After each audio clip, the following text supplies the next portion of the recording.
स्वराज्य न्यूज मराठी, माझा हक्क, माझं राज्य, स्वराज्य.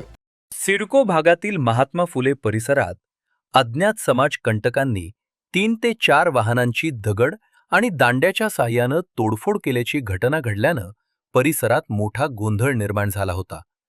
या घटनेमुळे स्थानिक नागरिकांमध्ये भीतीचं वातावरण निर्माण झालेलं असून रात्रीच्या वेळी परिसरात तणावाची परिस्थिती निर्माण झाली होती.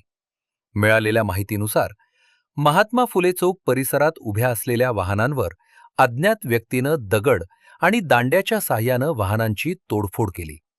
या प्रकारात 3 ते 4 वाहनांचं नुकसान झाल्याचं सांगितलं जात आहे आणि अचानक झालेल्या या प्रकारामुळे स्थानिक नागरिकांमध्ये घबराट पसरली होती.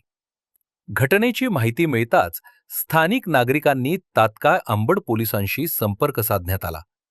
माहिती मिळताच अंबड पोलीस ठाण्याचे अधिकारी आणि कर्मचारी तात्काळ घटनास्थळी दाखल झाले आणि परिसराची पाहणी करत परिस्थिती नियंत्रणात आणण्याचा प्रयत्न केला.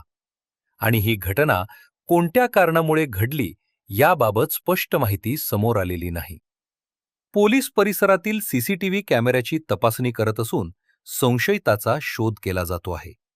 या घटनेमुळे परिसरातील नागरिकांमध्ये भीतीचं वातावरण निर्माण झाल्यानं अशा प्रकारच्या घटना पुन्हा घडू नयेत यांसाठी पोलिसांनी गस्त वाढवण्याची मागणी नागरिकांकडून केली जात आहे. ब्युरो रिपोर्ट स्वाती शेलार, स्वराज्य न्यूज मराठी, नाशिक.